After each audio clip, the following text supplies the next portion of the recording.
कुरान हकीम रब्बुल आलमीन का आखिरी पैगाम तमाम इंसानियत के नाम। अऊज़ु बिल्लाहि मिनश्शैतानिर रजीम। अर्रहमान अल्लमल कुरआन खलकल इंसान अल्लमहुल बयान। नबी करीम सल्लल्लाहु अलैहि वसल्लम का फरमान, आसानी पैदा करो, तंगी मत पैदा करो। कुरान पर अमल करने के लिए कुरान को समझना ज़रूरी, कुरान को समझने के लिए कुरान की ज़ुबान सीखना ज़रूरी। लिसानुल कुरान कोर्स 2018 पार्ट 2। आऊज़ु बिल्लाहि मिनश्शैतानिर रजीम। बिस्मिल्लाहिर रहमानिर रहीम। क़ाल अल्लाहु तआला फ़ी सूरति अबसा फ़इज़ा जाअतिस साख़्ख़ा यौम यफ़िर्रुल मर्उ मिन अख़ीहि व उम्मिही व अबीही व साहिबतिही व बनीही लिकुल्लि इम्रिइन मिनहुम यौमइज़िन शअनुन युग़नीह। सदक़ल्लाहुल अज़ीम।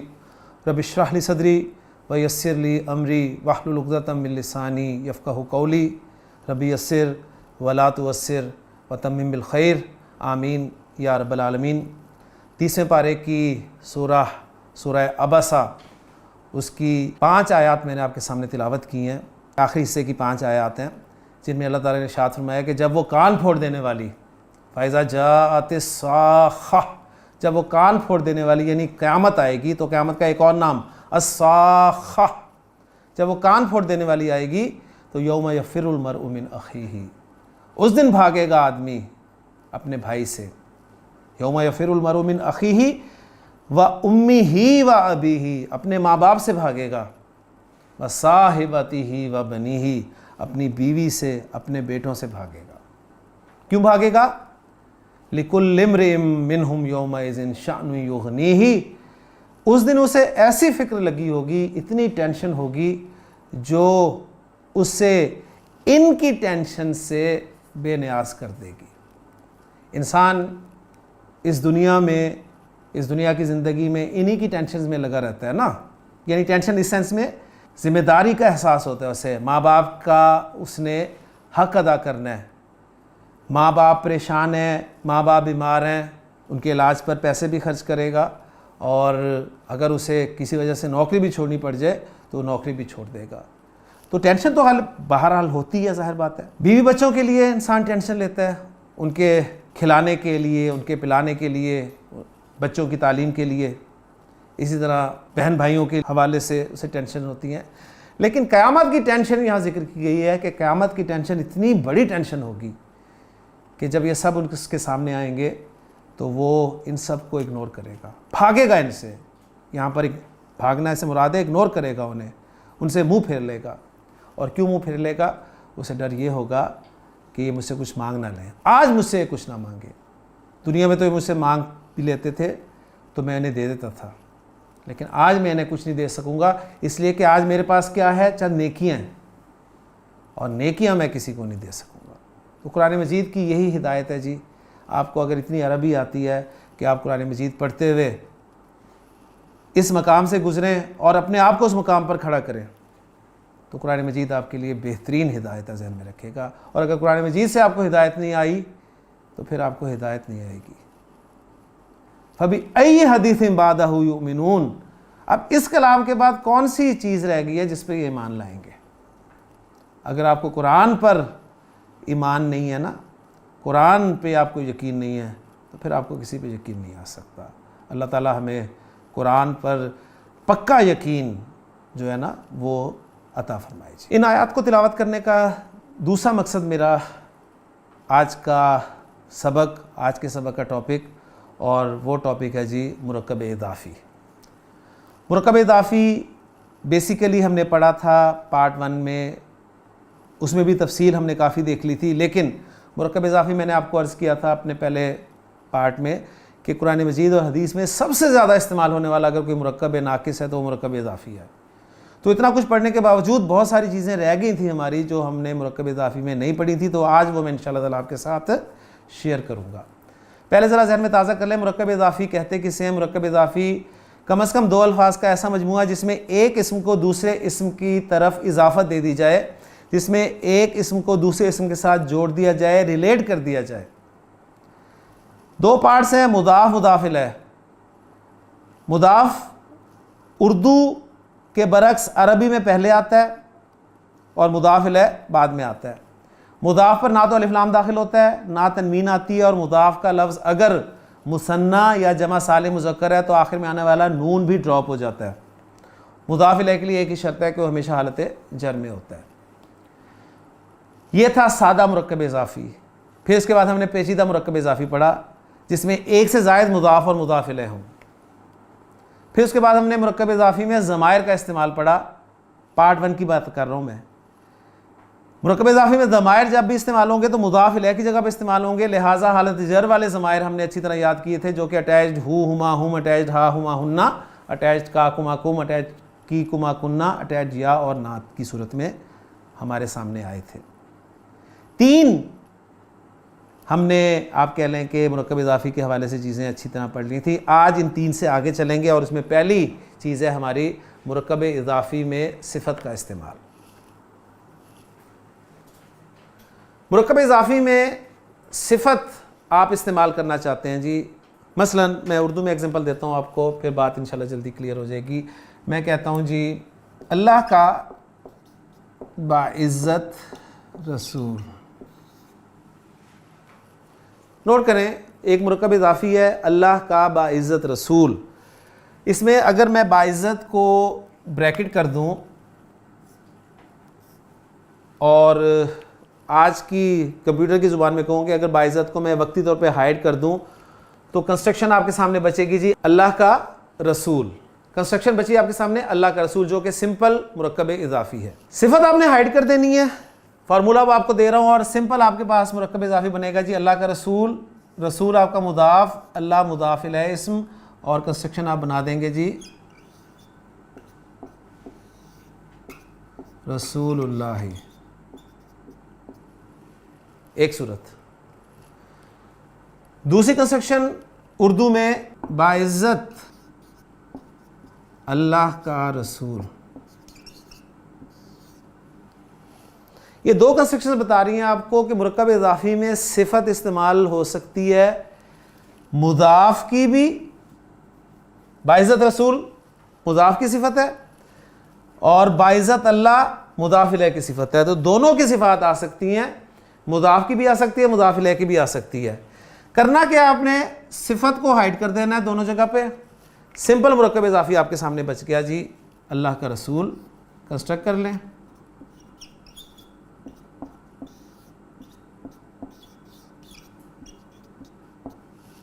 सिंपल मुरक्कब इज़ाफ़ी कंस्ट्रक्ट हो गया। अब नोट करें कि जब भी सिफत आएगी मुरक्कब इज़ाफ़ी में, चाहे मुदाफ की हो चाहे मुदाफ इलैह की हो, मुरक्कब इज़ाफ़ी कंस्ट्रक्ट करने के बाद एंड पे ही आएगी। बस ये पॉइंट अच्छी तरह नोट कर लें। सिफत मुरक्कब इज़ाफ़ी के एंड पे आएगी, यहाँ भी एंड पे आएगी, यहाँ भी एंड पे आएगी। सिफत जिसकी सिफत है, यहाँ पर किसकी सिफत है? रसूल की सिफत है, लिहाजा रसूल मौसूफ हुआ, रसूल मौसूफ हुआ। तो सिफत आपको पता है कि मौसूफ के मुताबिक होती है चारों पहलुओं के एतबार से। रसूल मारिफा है। कैसे मारिफा है? मुदाफ इलल मारिफा मारिफा होता है।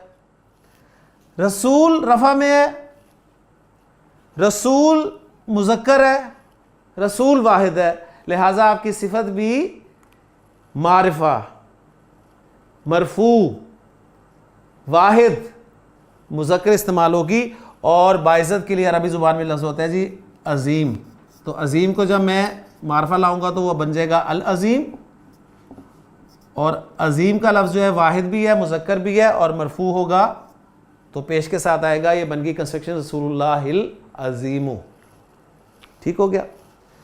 अब आए जी, यहाँ पर यह सिफत है अल्लाह की और अल्लाह इसमें इस कंस्ट्रक्शन में मुदाफ़ इलैह है, तो मुदाफ़ इलैह की सिफत है। मुदाफ़ इलैह मारिफा, इससे बड़ा मारिफा कोई नहीं है। वाहिद, वाहिद बल्कि अहद, लफ्ज़ी मुज़क्कर, लफ्ज़ी मुज़क्कर और हालत जर, लिहाजा जो सिफत आएगी अल अज़ीम वो मजरूर होगी। तो पता कहाँ से चल रहा है आपको कि सिफत किसकी है? मेन चीज़ आपको इराब बता रहा है। ठीक हो गया।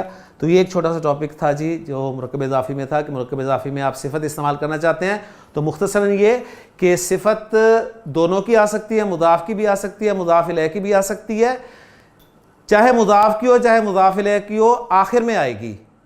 और अगर मुदाफ़ की होगी तो चारों पहलुओं में मुदाफ़ को फॉलो करेगी, और अगर मुदाफ़ इलैह की होगी तो चारों पहलुओं में मुदाफ़ इलैह को फॉलो करेगी। अब मैं अगर आपके सामने चंद एग्जांपल्स रखूं तो आप पहचान कर मुझे तर्जुमा करके दे सकते हैं कि ये सिफ़त किसकी है, मुदाफ़ की है या मुदाफ़ इलैह की, और इस हिसाब से आप तर्जुमा इंशाअल्लाह ताला करेंगे। सय्यारतुल मुअल्लिमतिल जदीदती, अल जदीदा सिफ़त आ रही है जी, किसकी सिफ़त आ रही है ये आपने बताना है, सय्यारा की है या अल मुअल्लिमा की है। पहले मुअन्नस से पता चला ना आपको कि ये अल जदीदा मुअन्नस है, तो ये भी मुअन्नस है, ये भी मुअन्नस है, दोनों की सिफ़त हो सकती है। दोनों वाहिद हैं, दोनों की सिफ़त हो सकती है। दोनों मारिफ़ हैं, जाहिर बात है दोनों की सिफ़त होगी।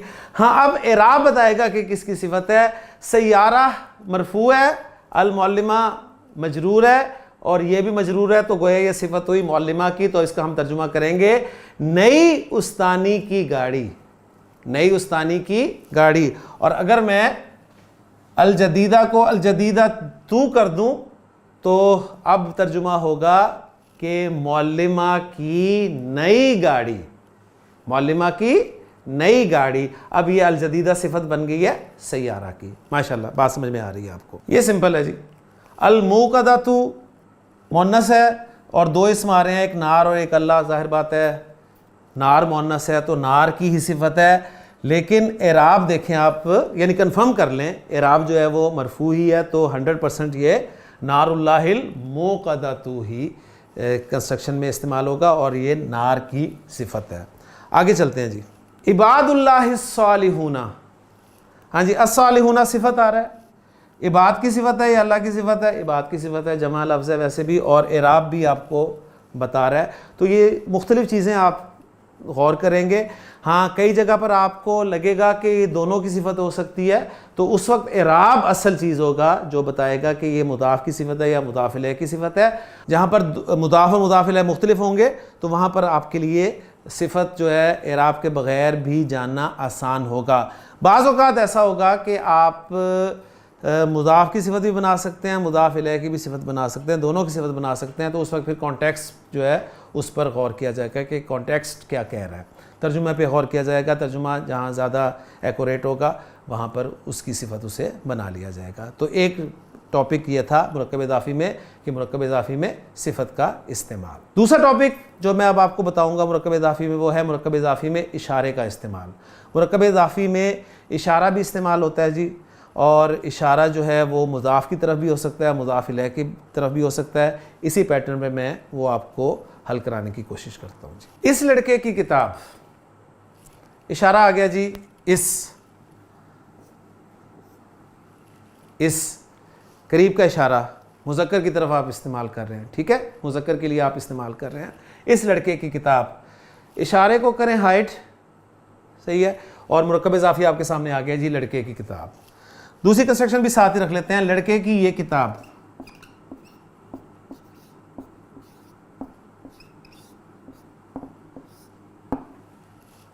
लड़के की ये किताब। अब किताब की तरफ इशारा हो रहा है, इशारा हाईलाइट कर दें या हाइड कर दें, दो अपोजिट हैं, लेकिन मैं समझा रहा हूँ आपको कि अब पहले आप हाईलाइट करें, बाद में फिर हम हाइड करेंगे। लड़के की किताब भी बचा आपके सामने। अब ज़रा गौर करें, इस कंस्ट्रक्शन में इशारा जो है वो किसकी तरफ है जी?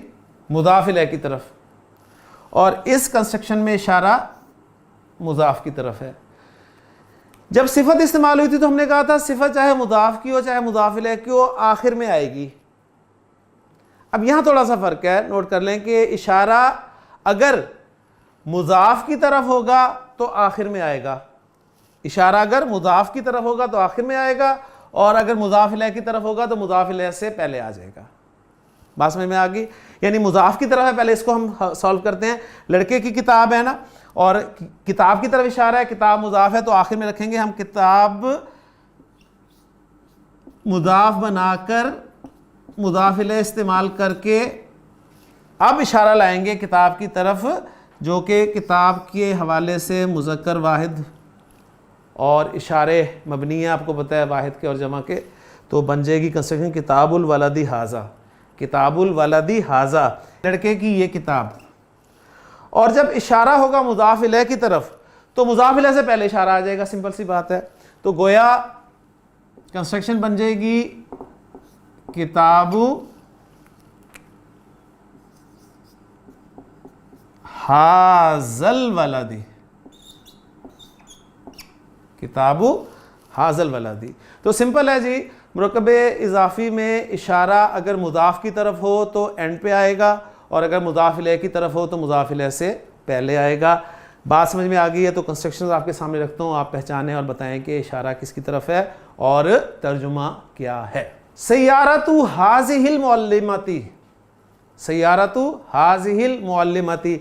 अब इशारा भी मुअन्नस का है, सय्यारा भी मुअन्नस है, मुअल्लिमा भी मुअन्नस है, परेशानी बिल्कुल नहीं होनी चाहिए। अगर इशारा मुज़ाफ इलैह से पहले लगा हुआ है तो मुज़ाफ इलैह की तरफ इशारा है, तो मैं तर्जुमा करूँगा इस मुअल्लिमा की गाड़ी, इस मुअल्लिमा की गाड़ी।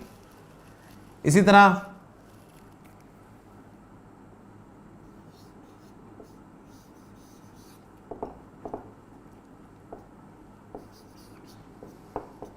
कमीसी हाजा, कमीसी हाजा, इशारा एंड पे आ रहा है, कमीसी मुदाफ मुदाफ इलैह है और इशारा मुदाफ की तरफ है, तो मेरा ये कुर्ता, मेरी ये कमीज, सूरह यूसुफ में इज़हबू बि कमीसी हाजा, मेरा ये कुर्ता ले जाओ।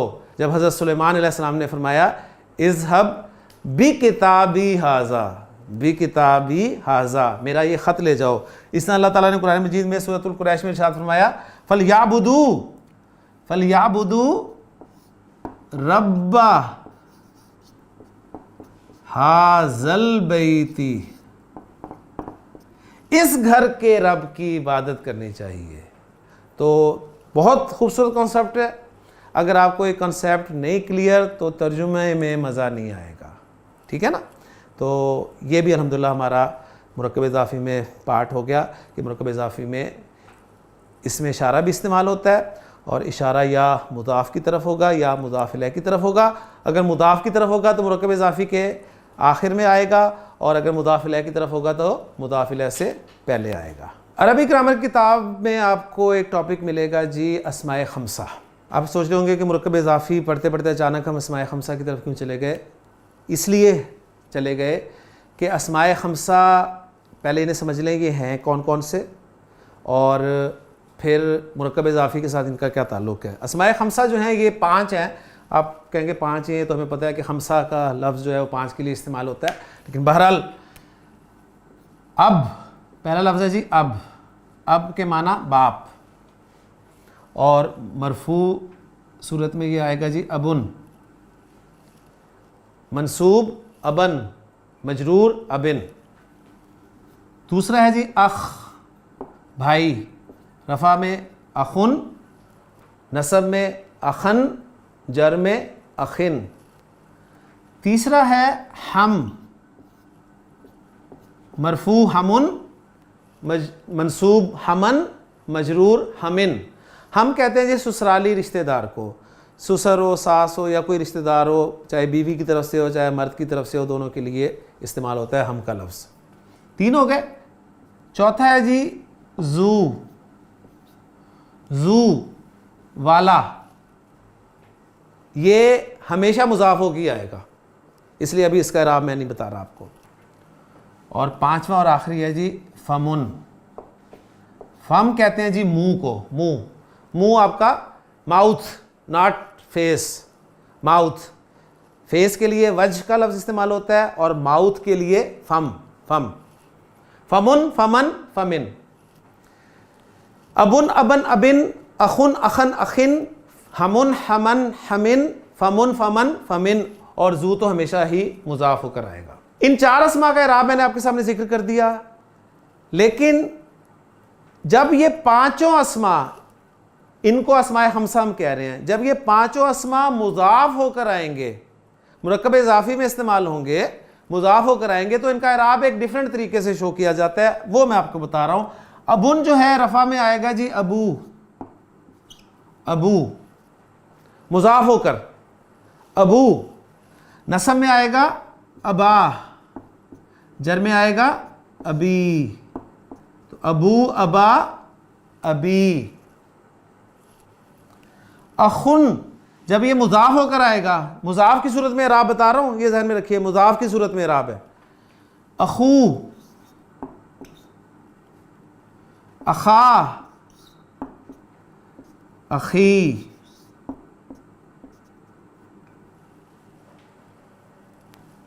हमुन जब मुज़ाफ होकर आएगा, हमू, हमा, हमी। जू आएगा ही मुज़ाफ होकर हमेशा, तो मरफू होगा जी जू, मंसूब होगा जा, मजरूर होगा जी। फमुन जब मुज़ाफ होकर आएगा तो क्या होगा, ओरिजिनल इस्तेमाल होगा, यानी फमु, फमा, फमी। लेकिन फमुन जो है ये जब मुज़ाफ होकर आता है तो इसकी दूसरी शक्ल इस्तेमाल होती है, वो होती है फू, फा पेश वाओ फू, फू फा फी। तो ये अस्माए खमसा हैं जी, जब ये मुज़ाफ होकर इस्तेमाल होंगे तो इस पैटर्न पर आएंगे। अबू ज़ैदिन, अबू ज़ैदिन, अबा ज़ैदिन, अबी ज़ैदिन, अखू ज़ैदिन, अखा ज़ैदिन, अखी ज़ैदिन, हमू ज़ैदिन, हमा ज़ैदिन, हमी ज़ैदिन। जू मालिन, ज़ा मालिन, ज़ी मालिन। फू हु, उसका मुँह, फू हु। फाहू, फी ही, फी ही, फी ही, उसके मुंह में, फी। माजा, माजा क्या है, फी का, तेरे मुंह में क्या है, माजा फी का, तेरे मुंह में क्या है। बात समझ में आ रही है। अब आयात लाएं। फैज़ा जात साखा यौम यफिरुल मरउ मिन अखीही, मिन अखीही। तो अखी क्यों इस्तेमाल हुआ, मिन हरफ जर की वजह से। यौम यफिरुल मरउ मिन अखीही व उम्मीही, ओरिजिनल है, व उम्मीही व अबीही व साहिबतिही व बनीही। ठीक हो गया। इसी तरह आप देखते हैं जुल जलाली वल इकराम, जुल जलाली वल इकराम, या जल जलाली वल इकराम, या जल जलाली वल इकराम। ये या ए जल जलाले, ए जुल जलाल वल इकराम। जी तबारा कसमु रब्बी का जिल जलाली वल इकराम। ठीक हो गया। इसी तरह फू की एग्जांपल मैंने आपको दे दी है कि फू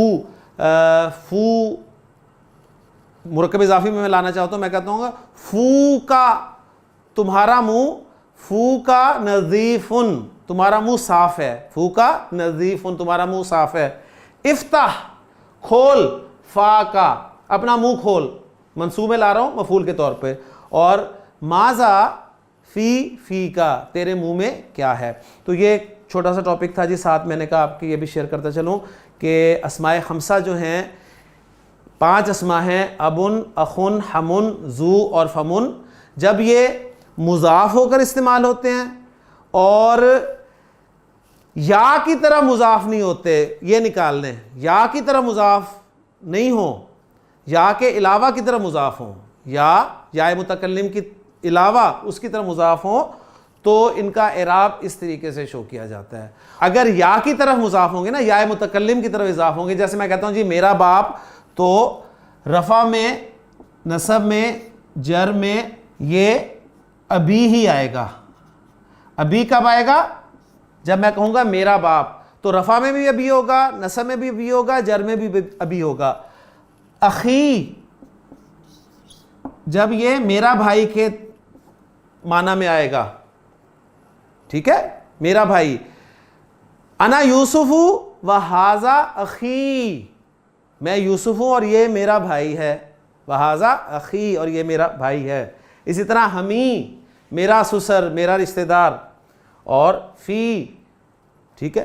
तो ये आप नोट कर लें कि अदर दैन याए मुतकल्लिम, अस्माए खमसा जब मुज़ाफ़ हो अदर दैन याए मुतकल्लिम तो इनका इराब मरफू, मंसूब और मजरूर इस सूरत में आएगा, और याए मुतकल्लिम की तरफ मुज़ाफ़ होंगे तो रफ़ा नसब जर में एक ही सूरत में लिखे और पढ़े जाएंगे। अबू जो है यानी अबुन जो है वो अबी रफ़ा नसब जर में, अखुन जो है वो अखी रफ़ा नसब जर में इसी तरह पढ़ा जाएगा। और इतना ही काफ़ी है क्योंकि हमारे कुरान फहमी के रिलेटेड जो हैं यही अल्फाज हैं ज़्यादा। तो मुरक्कब इज़ाफ़ी में मुख्तलिफ़ चीज़ें जो मज़ीद मैं आपको पढ़ाना चाह रहा हूँ वो अभी मुकम्मल नहीं हुई, एक लेक्चर हमें और लेना पड़ेगा इसके लिए। तो इंशाअल्लाह ताला अगले लेक्चर में मैं कोशिश करूँगा कि मुरक्कब इज़ाफ़ी चूँकि बहुत ज़्यादा इस्तेमाल होने वाला मुरक्कब है कुरान मजीद का, तो मैं आपको अच्छी तरीके से इस मुरक्कब के बारे में बता दूँ। तो इंशाअल्लाह अगले लेक्चर में आपसे मुलाकात होती है जी। सुब्हानकल्लाहुम्मा व बिहम्दिका अशहदु अल्ला इलाहा इल्ला अंता अस्तगफिरुका व अतूबु इलैक।